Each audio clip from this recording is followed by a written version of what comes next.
The Whispering Lantern of Himra Valley. They say the Himalayas don't give up their secrets. Not easily, and not without a cost. In the winter of 1823, a British surveyor named Captain Elijah Brand was sent into the high mountains. His job was simple, on paper.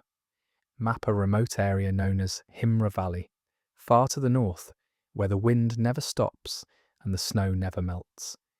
It was the kind of place the Empire wanted drawn on a map, but no one wanted to visit. The villagers there didn't talk much.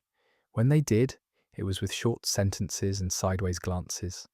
They gave Brand a place to stay, a cottage just outside the last row of homes, stone walls, moss on the roof, and one strange detail, an old iron hook above the door, and on it a lantern.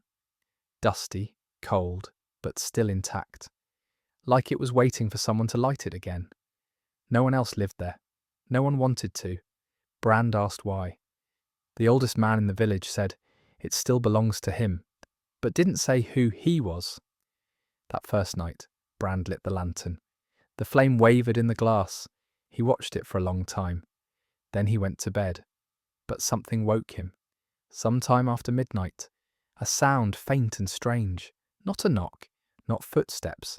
Just a whisper, software breathless, like someone standing just outside the door, whispering words that didn't make sense. Brand opened the door. There was no one there, but the lantern was gone. Not broken, not knocked over, just gone. Only the empty hook remained, gently swaying in the wind.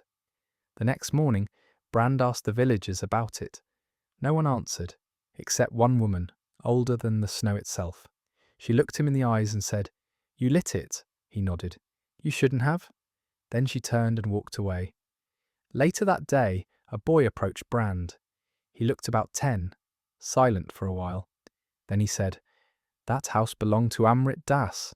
He was a postman, the only one who could cross the mountains during storms." "What happened to him?" Brand asked. "He disappeared 20 years ago, in a storm, still carrying his letters."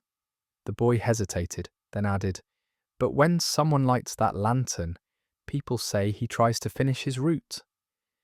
That night, Brand didn't light it, but around midnight he had a dream. A man in a long coat, standing at the foot of his bed, the lantern in one hand, a leather satchel in the other, snow falling all around them, inside the room. Brand woke up, heart racing. The room was empty, but he could still smell cold air, like someone had just walked out. The third night a storm rolled in. Snow fell sideways, the mountains groaned.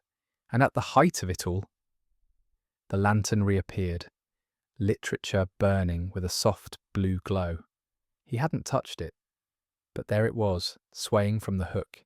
Then came the knock, 3 slow taps, no rush, no fear, just steady. Brand opened the door. The snow was thick, fog everywhere, but in the distance he saw footprints, bare feet, leading into the woods. He followed. He didn't know why, only that he had to. Through the trees, across the frozen ridge, and down into a narrow pass, and there he saw it, a figure, wearing a worn-out coat, head bowed, one hand holding the lantern, the other clutched a satchel tight to his side. The man moved slowly, but with purpose. Brand shouted. The wind stole his voice. The man didn't look back, didn't stop, just kept walking until he vanished into the fog. Brand chased him, but the cold was too much. He lost sight of the trail, barely made it back to the cottage. The next morning, he was found by villagers, half frozen, mumbling about a lantern and a man with no face.